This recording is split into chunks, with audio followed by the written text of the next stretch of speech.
Hello students, मैं आयुष और अब फिजिक्स का नेक्स्ट टॉपिक जो होगा आपके सामने लाइट, प्रकाश। देखिए एग्जाम पॉइंट ऑफ व्यू से ये टॉपिक बहुत ज़्यादा इंपॉर्टेंट है, तो आपको हमेशा चौकन्ना रह के इस टॉपिक को समझना है। थोड़ा सा टाइम ज़्यादा इस टॉपिक में लग सकता है, रीजन बहुत सारे डायग्राम है और विदाउट डायग्राम अगर आप समझने की कोशिश करेंगे तो लॉन्ग टाइम तक आपके दिमाग में वो चीज़ सेट नहीं रहेगा। इस वजह से थोड़ा फोकस रहिए, चौकन्ना रहिए। आसान टॉपिक है लेकिन थोड़ा लॉन्ग टॉपिक है। देखिए सबसे पहले प्रकाश क्या है और कहाँ से क्वेश्चन आते हैं। जो क्वेश्चन आए हुए हैं प्रीवियस ईयर में मैं आपको जरूर बताता हुआ चलूँगा। तो देखिए प्रकाश का मैं सबसे पहले डेफिनेशन बताता हूँ। वह भौतिक कारक जिसकी सहायता से हम वस्तुओं को देख सकते हैं। समझ पा रहे हो? जैसे आप व्हाइट बोर्ड भी देख पा रहे हो तो कहीं ना कहीं लाइट हेल्प कर रही है।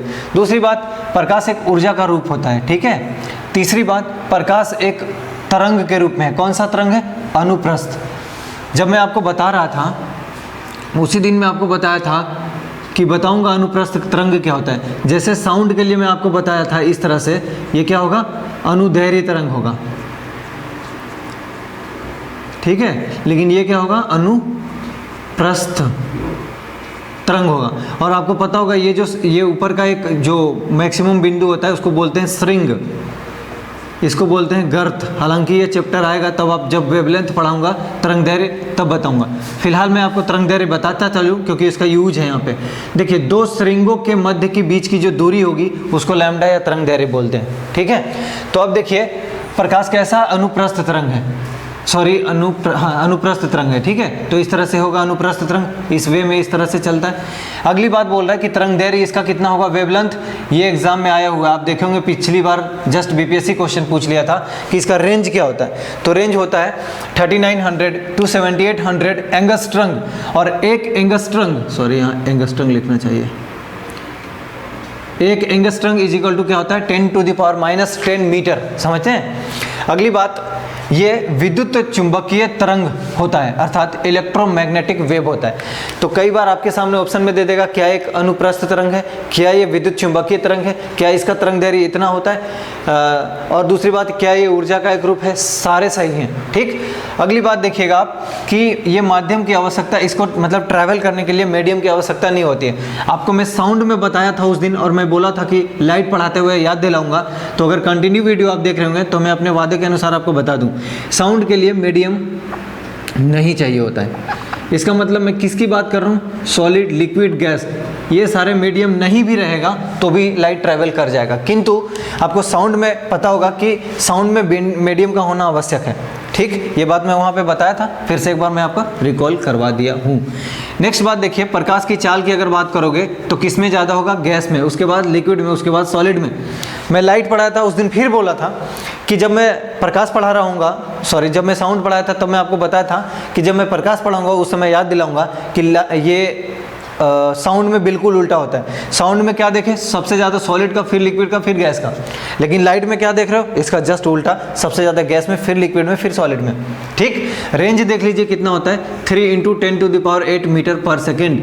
ये कई बार पूछ लेगा कि लाइट की चाल क्या होती है, तो लाइट की चाल यही होती है। गति क्या होगा प्रकाश की? 3 × 10⁸ मीटर पर सेकेंड। जनरली वायु की ही गति कहते हैं और ये भी कॉम्पिटिटिव एग्जाम में कई बार क्वेश्चन आया है, ठीक। लिक्विड में अगर देखेंगे तो 2.25 × 10⁸ मीटर पर सेकेंड। वहीं अगर सॉलिड में देखेंगे तो 2 × 10⁸ मीटर पर सेकेंड होता है। अगली बात अगर मैं आपको बताने की कोशिश करूँ तो वो क्या है? सूर्य से पृथ्वी तक आने में प्रकाश को कितना समय लगता है, ठीक है, कितना टाइम लगता है? देखिए 500 सेकंड कह लीजिए, या अगर इसको मिनट में कन्वर्ट करेंगे तो 8 मिनट 20 सेकंड लगता है। इसी बार बीपीएससी 65th की बात कर रहा हूँ, ये क्वेश्चन पूछा था और उन्होंने 8 मिनट 20 ऑप्शन दिया था और एक इनमें से कोई नहीं था। फाइनली 8 मिनट 20 सेकंड के कारण ऑप्शन उन्होंने ई दिया। और भी एग्जाम जैसे झारखंड वारखंड का जो एग्जाम हुआ है, झारखंड का जेएसएससी वगैरह में, तो देखेंगे जेएसएससी में ये क्वेश्चन आया हुआ है, ठीक। अगली बात देखिए, प्रतिबिंब। प्रतिबिंब का मतलब क्या होता है? देखिए अगर मान लीजिए आप देख रहे हैं इस बोर्ड पे शैडो बन रहा होगा, मेरे हाथ का 5 फिंगर का शैडो बन रहा होगा, ठीक है। तो ये जो बन रहा है ना वो इमेज है। क्यों बन रहा है ये इमेज? क्योंकि कोई ना कोई प्रकाशीय स्रोत इस पे पड़ रही है और इसके इस साइड में लाइट नहीं जाने दे रही है, इस वजह से शैडो जनरेट हो रही है, प्रतिबिंब बन रही है। देखिए किसी स्रोत से आ रही किरणें, किसी ज़्यादा अच्छा होगा आप कह लीजिए किसी प्रकाशीय स्रोत से आ रही किरणें परावर्तन या अपवर्तन के बाद जिस बिंदु पर काटती है या काटती हुई प्रतीत होती है उस बिंदु का प्रतिबिंब कहते हैं। ये तो डेफिनेशन जनरली मैं ऐसे आपको जो समझाया वो भी आप दिमाग में रख सकते हैं। कभी भी देखिएगा कोई भी स्रोत हो सकता है कि बल्ब हो या ट्यूबलाइट हो या आपका एलईडी हो या सूर्य की किरणें हो, तो कोई भी हो सकता है स्रोत, प्रकाशीय स्रोत, ठीक है। अब देखिए प्रतिबिंब जनरली आपको दो तरह से दिखेगा, एक होगा वास्तविक प्रतिबिंब, दूसरे को बोलेंगे आभासी प्रतिबिंब। तो जब ये बात अभी से आपको सेट कर लेना चाहिए, जब जब वास्तविक प्रतिबिंब बनेगा हमेशा वो उल्टा बनेगा, क्लियर है, और ये पर्दे पर उतारा नहीं जा सकता, ठीक है। अगली बात इसमें देखिएगा, ये जब जब आभासी या काल्पनिक होगा हमेशा सीधा होगा, साथ साथ पर्दे पर उतारा नहीं जा सकता है, ये पर्दे पर उतारा जा सकता है। तो दोनों में कई बार डिफरेंस रहेगा और इसी को अलग अलग question objective point of view से देखिएगा तो लैंग्वेज में बना के पूछ लेगा, या तो कई बार ऐसे ही 4 ऑप्शन बना के पूछ लेता है, तो थोड़ा दिमाग में रखना है आपको। अगली बात, दो चीज़ों में अंतर है, एक को बोलते हैं कन्वर्जेंट रेज, दूसरे को बोलते हैं डाइवर्जेंट रेज।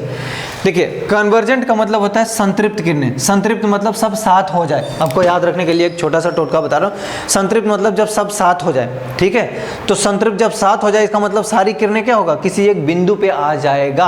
अब देखिए भिन्न भिन्न स्रोतों से आकर एक बिंदु पर अगर मिलती है प्रकाशीय किरणें तो क्या कहलाएगा, संतृप्त किरणें, तो साथ हो गया ना। लेकिन यहाँ पे आप क्या देखेंगे, डाइवर्जेंट में, डाइवर्जेंट का मतलब होता है ना डाइवर्ट हो जाना, हट जाना, अलग हो जाना। तो देखिए अलग हो जाना, ऐसे असंतृप्त मतलब अलग हो जाना, एक बिंदु से क्या हुआ, प्रकाशीय किरणें सारा अलग हो गया। क्लियर है ये दोनों बात, तो इनमें बेसिक अंतर आपको समझना है। अगली बात देखिए प्रकाश का परावर्तन, बहुत ज़्यादा इंपॉर्टेंट टॉपिक है और वहाँ से क्वेश्चन बहुत ज़्यादा आता भी रहता है। तो प्रकाश का परावर्तन कहाँ कहाँ हो सकता है, जनरली दर्पण में, ठीक। तो दर्पण में भी देखेंगे आपको 3 टाइप का दर्पण पढ़ना है, समतल दर्पण, अवतल दर्पण और उत्तल दर्पण। तीनों की प्रकृति समझेंगे, तीनों का उपयोग समझेंगे। जनरली क्वेश्चन यहीं से होता है कि उसकी विशेषता क्या है और उसका उपयोग कहाँ पे है, ठीक। उसको एक रे डायग्राम के माध्यम से आसानी से आप अपने दिमाग में हमेशा के लिए इंस्टॉल कर सकते हैं। देखिए कैसे करेंगे। प्रकाश का परावर्तन या कह सकते हो रिफ्लेक्शन ऑफ लाइट, एक और है प्रकाश का अपवर्तन, तो उससे कंफ्यूज मत कीजिएगा। जब मैं प्रकाश का अपवर्तन पढ़ा रहा हूँगा तब मैं आपको फिर से एक बार प्रकाश का परावर्तन याद दिलाऊंगा ताकि कंफ्यूजन ना क्रिएट हो। अब एक बात समझिए, किसी प्रकाशीय स्रोत से आने वाली किरणें जब किसी परावर्तक सतह पर पड़ती है तो वह उसी माध्यम में लौट जाती है। प्रकाश की इसी घटना को प्रकाश का परावर्तन कहते हैं। दोस्त मैं जो कह रहा हूँ वो ये बात कहना चाहता हूँ कि मान लीजिए इस मीडियम से कोई रेज आ रही है, जो रेज आती है उसी को कहते हैं आपतित किरण, और जब किसी परावर्तक सतह से टकराती है तो वो उसी माध्यम में वापस लौट जाती है, इसी को कहते हैं परावर्तित किरण। ये हो गया आपतित किरण, देख पा रहे हैं, और इस तरह से जो लौट गया उसको क्या बोलेंगे, परावर्तित किरण। दोनों बात समझ गए। अगली बात समझिए, तो ये जो आपतित किरण है और ये अभिलंब कहलाता है, ये वाली, तो आपतित किरण और अभिलंब के बीच कोण बनेगा, इस कोण को आप कहोगे आई, मतलब आपतन कोण या इंसिडेंट एंगल, ठीक है। क्या बोलेंगे, आपतन कोण, तो ये आई जो होगा वो आपका आपतन कोण कहलाएगा। इस तरह से जो अभिलंब और परावर्तित किरण के बीच का कोण बनेगा आर, उसको बोलेंगे परावर्तन का कोण। क्लियर है ये दोनों बात।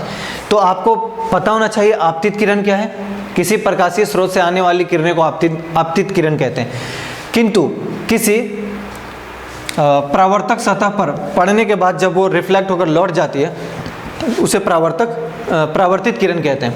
अगली बात, यहाँ पे एक बिंदु होगा उसको आपतन बिंदु कहेंगे, ठीक है। जिस बिंदु पर पड़ती है और वहाँ से रिफ्लेक्ट होती है उस बिंदु को आपतन बिंदु कहेंगे। जो दोनों के बीच एक लाइन होता है उसको अभिलंब कहते हैं। जनरली अभिलंब को देखिएगा कि डॉटेड लाइन से ऐसे ऐसे डिनोट किया हुआ रहता है। क्लियर है ये बात। अब एक चीज़ और समझिए, इसका यूज क्या है। यूज इसका अभी करूंगा मैं, जब प्रकाश के परावर्तन के 2 नियम होते हैं वो बताऊंगा तब। ये देखिए क्वेश्चन का हिस्सा कई बार बनता है और खासे तौर पे यूपीएससी तक इस क्वेश्चन को पूछा हुआ है। अलग अलग एग्जाम में, जैसे सीडीएस होता है और अलग अलग एग्जाम यूपीएससी कंडक्ट कर रहा होता है, तो कई बार उसको देखा हूँ लैंग्वेज में क्वेश्चन बना के पूछ लेता है। प्रकाश के परावर्तन के 2 नियम हैं और पहला नियम क्या कहता है कि ये जो आई है और आर दोनों बराबर होगा, अर्थात आपतन कोण और परावर्तन कोण दोनों हमेशा इक्वल होंगे। अगर इक्वल नहीं है तो परावर्तन का नियम सत्य साबित नहीं होएगा। दूसरी बात क्या बोलता है कि आपतित किरण इस तरह से देखिएगा तो क्या होगा, ये अगर आपतित किरण है तो आपतित किरण और परावर्तित किरण तथा आपतन बिंदु पर डाला गया अभिलंब तीनों एक ही तल में होगा, इस तरह से एक ही पॉइंट पे होगा। यही चीज मैं कह रहा हूं कि देखिए आपतित किरण, परावर्तित किरण तथा आपतन बिंदु पर डाला गया अभिलंब तीनों एक ही तल में होते हैं। क्लियर है ये बात, और बहुत ज्यादा आसान भी है। अगली बात क्या है, परावर्तन के नियम समतल दर्पण सहित गोलीय दर्पण में भी होता है। अब समझना पड़ेगा आपको गोलीय दर्पण, ठीक। तो आप समतल दर्पण भी समझ जाएंगे, गोलीय दर्पण भी समझ जाएंगे। सबसे पहले आप दोनों दर्पण को समझिए कि किस टाइप का होता है और गोलीय दर्पण इसको क्यों कहा जा रहा है। अगर आप समझ जाएंगे इन सारी बातों को, तब आप आराम से आगे बढ़ पाएंगे मेरे साथ। अब देखिए, सबसे पहले मैं आपको समझाता हूँ समतल दर्पण। समतल दर्पण कुछ नहीं होता, एक सीधा सा प्लेन मिरर होता है, ठीक है। इस तरह से रहेगा, जिसमें आप अपना चेहरा निहार रहे होते हैं सुबह शाम, वही होता है आपका समतल दर्पण, ठीक है।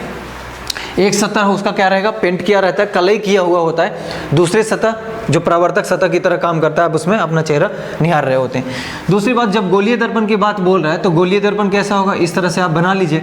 और अगर इसके बाहरी सतह को आप कलई कर देंगे, ठीक है, तो ये क्या कहलाया जाएगा उस समय। अगर इसको मैं हटा दूं ऐसे थोड़ी देर के लिए, तो ये कहलाएगा आपका अवतल दर्पण, ठीक है। अगर इसका एक और पार्ट जो इस तरह से था, अगर मैं इसको इस तरह से कलर कर दूं, तो ये कहलाएगा आपका उत्तल दर्पण। दोनों बात क्लियर है कि अवतल दर्पण कैसा होगा, उत्तल दर्पण कैसा होगा और समतल दर्पण कैसा होगा। अब देखिए इनकी विशेषताएं पढ़ना है आपको। तो जैसा मैं आपको बताने वाला हूं कि गोलीय दर्पण मतलब उत्तल भी हो सकता है और अवतल भी हो सकता है गोलीय दर्पण में, क्योंकि इसी गोला का एक भाग ये है और गोला का एक भाग ये है। तो गोलीय दर्पण में दो दर्पण बना आपका, एक हो गया अवतल, दूसरा हो गया उत्तल। और कैसा होगा दोनों की प्रकृति आपको बता दिया मैं, समझ पा रहे हैं ना। घर में आप सब लोग स्पून यूज करते होंगे, चम्मच, तो चम्मच का अगर बाहरी भाग को अगर आप पेंट कर दोगे तो ये अवतल दर्पण की भांति व्यवहार करेगा, और अगर उसका अंदर का सतह को पेंट कर दोगे तो वो उत्तल दर्पण की भांति व्यवहार करेगा। क्लियर है। नेक्स्ट बात आप देखिए क्या बोल रहा है, दर्पण में प्रतिबिंब। इसका मतलब समतल दर्पण में भी प्रतिबिंब देखेंगे, अवतल दर्पण में भी प्रतिबिंब देखेंगे और उत्तल दर्पण में भी प्रतिबिंब देखेंगे, साथ साथ इन सब का यूज देखेंगे। अब एक बात समझिए, इन तीनों में से पहला समतल दर्पण।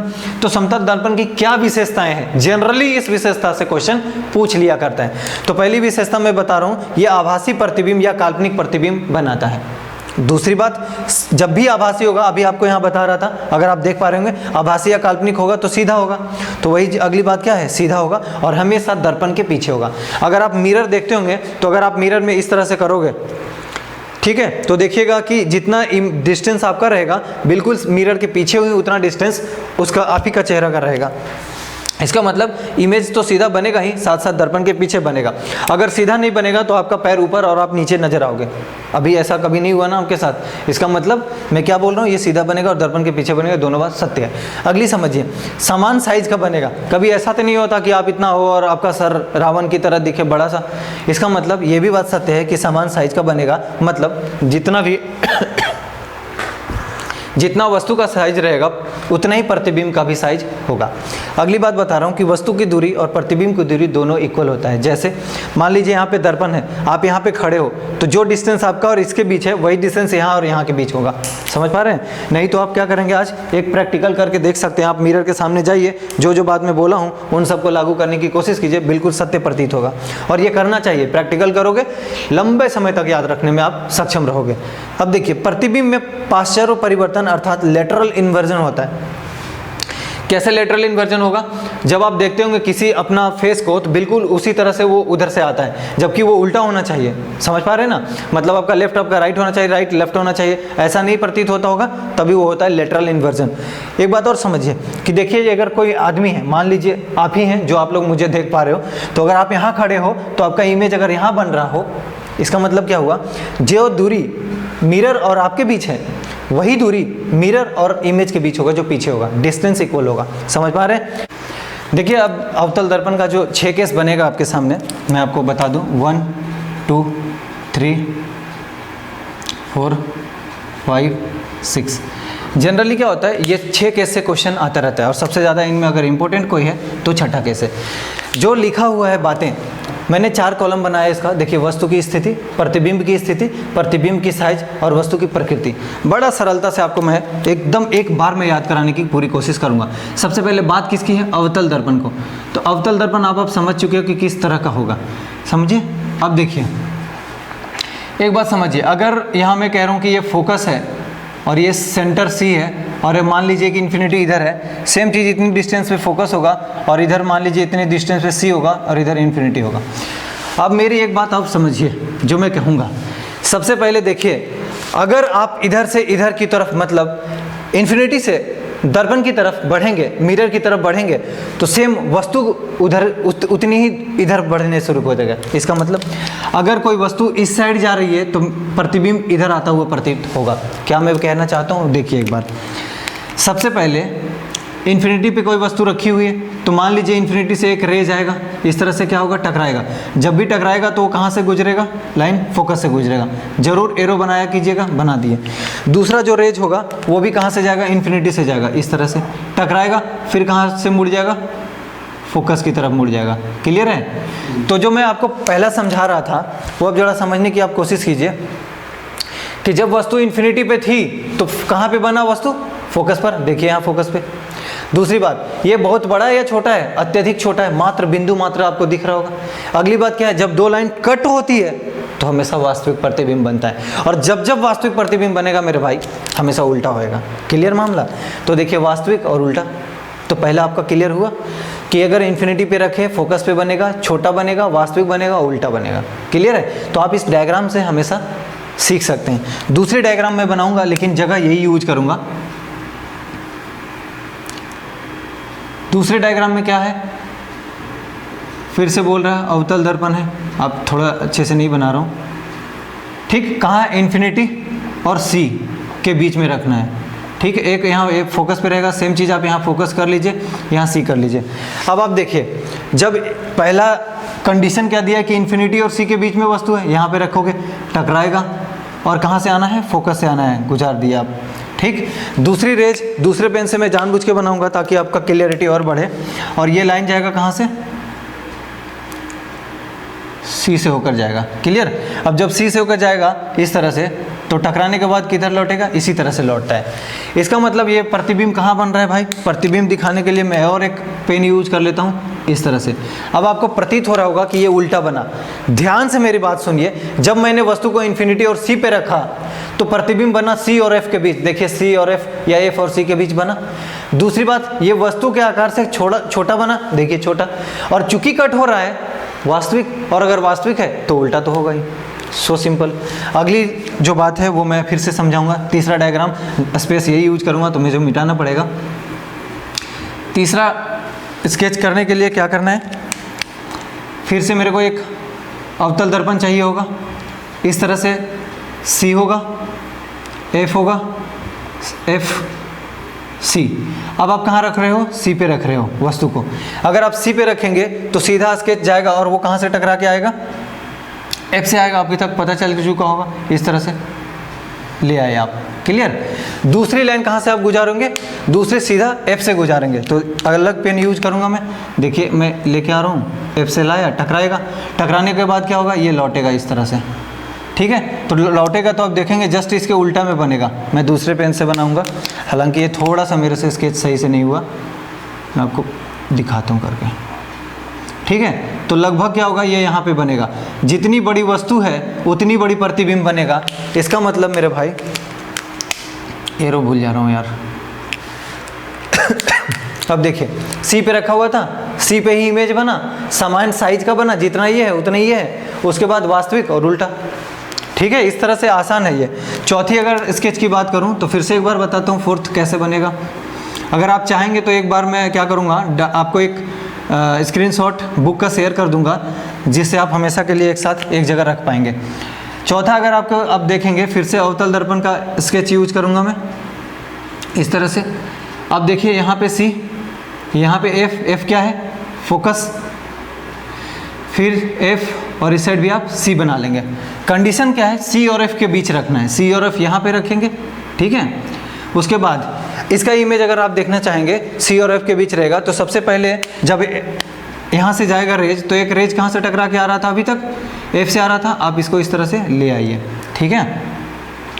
दूसरे पेन से मैं दूसरा स्केच डायग्राम करूँगा। अब देखिए एक डायग्राम आपका इस तरह से जाएगा, ठीक।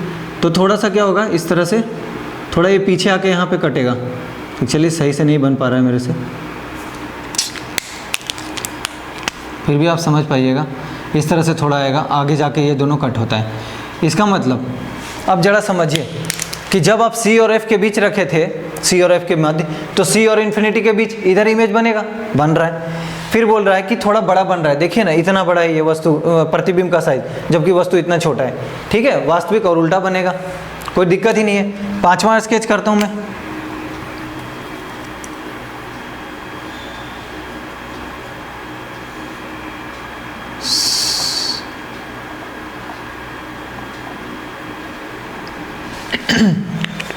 पांचवा कंडीशन कहाँ रखना है भाई? फोकस पे रखना है। जब आप फोकस पे रखेंगे, पहले रख ही लीजिए, यह है, यहाँ से टकराएगा और फोकस से होकर ही जाएगा। ठीक, दूसरा स्केच करना है तो C से आएगा, इस तरह से आप देखेंगे।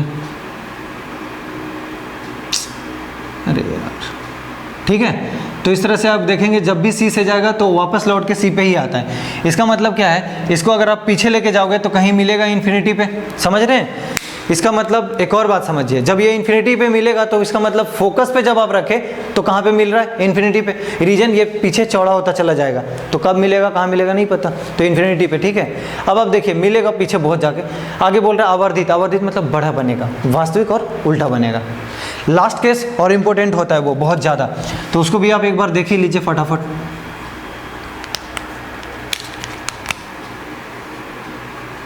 इस तरह से बनाइएगा, यहाँ पे F होगा, यहाँ पे मान लीजिए C है, तो अब क्या करेंगे? F के अंदर रखेंगे, यहाँ पे अगर वस्तु है तो इसका मतलब क्या होगा? आप सोच रहे होंगे अभी भी फोकस से लौटेगा, बिल्कुल नहीं लौटेगा फोकस से। इसका मतलब अब ये जो रेज होगा ये सीधा यहाँ पे टकरा के इस तरह से लौट जाएगा। ठीक, और दूसरी C से जा रहा था तो C से आप पास करा दीजिए, समझ रहे हैं? तो इस तरह से जो भी होगा ये जाएगा, फिर वापस टकरा के इधर जाएगा। इसका मतलब इधर ये नहीं मिलने वाला, तो इसको क्या करते हैं हम लोग? पीछे मिला देते हैं, इस तरह से जाके पीछे मिलेगा। आप देख रहे हैं वस्तु का जो प्रतिबिंब बनेगा वो बहुत बड़ा बनेगा। क्या केस था? P और F के अगर मध्य रखेंगे, देखिए यहाँ पे चलिए P होता है इस पॉइंट पे तो ये दर्पण के पीछे बनेगा, आवर्धित बड़ा बनेगा, और ये ध्यान रहे आभासी और सीधा बनेगा। आभासी क्यों? क्योंकि दर्पण के पीछे डॉटेड लाइन से हमने मिलाया है। अदरवाइज सारे के सारे कंडीशन वास्तविक बन रहे थे तो उल्टा था, लेकिन ये केस आभासी है, इसका मतलब सीधा बनेगा। क्लियर? लास्ट देखिए अवतल दर्पण का उपयोग क्या होता है। अवतल दर्पण का अगर उपयोग की बात करोगे तो इसका मतलब जनरली क्या होगा? किसी भी वस्तु को थोड़ा उसका साइज को बढ़ाने के लिए यूज किया जाता है, बड़ा करने के लिए किया जाता है। तो अब देखिए बड़ा करने के लिए अवतल दर्पण का जब यूज किया जाता है तो क्या क्या यूज होगा? नाई, जब नाई सेविंग कर रहा होता है तो देखेंगे कि अवतल दर्पण का यूज करेगा, क्योंकि थोड़ा सही से दिखे तो सेविंग करना थोड़ा उसको आसान हो जाएगा। डॉक्टर यूज करता है, टॉर्च में यूज होता है, देखेंगे उसको अभिसरण करने के लिए, फैलाने के लिए। हेडलाइट में यूज होता है सेम चीज़ के लिए। सौर भट्टी में यूज होता है, और परावर्तक दूरबीन में यूज होता है। इन सारी चीज़ों में अवतल दर्पण का उपयोग किया जाता है। यहाँ पे मैंने बोला हेडलाइट, एक होता है साइड मिरर, जब वो आएगा तो फिर मैं आगाह कराऊंगा। साइड मिरर का यूज कुछ और है, वहाँ पे कौन सा दर्पण लगेगा? वहाँ उत्तल दर्पण लगेगा। क्यों उत्तल दर्पण लगेगा वो मैं आपको बताऊंगा। फिलहाल आप देखिए हेडलाइट है, यहाँ पे याद रखिए, जब वो चीज़ बताऊंगा फिर मैं आपको रिमाइंड कराऊंगा ताकि आपका दोनों में कन्फ्यूजन ना हो। तो इसका अगला पार्ट जब भी आएगा आपको जल्द बता दिया जाएगा, शायद कल मिल जाए। उसके बाद 2 वीडियो और इसका संभावित है, और दोस्तों को शेयर करते रहें। ठीक है, धन्यवाद।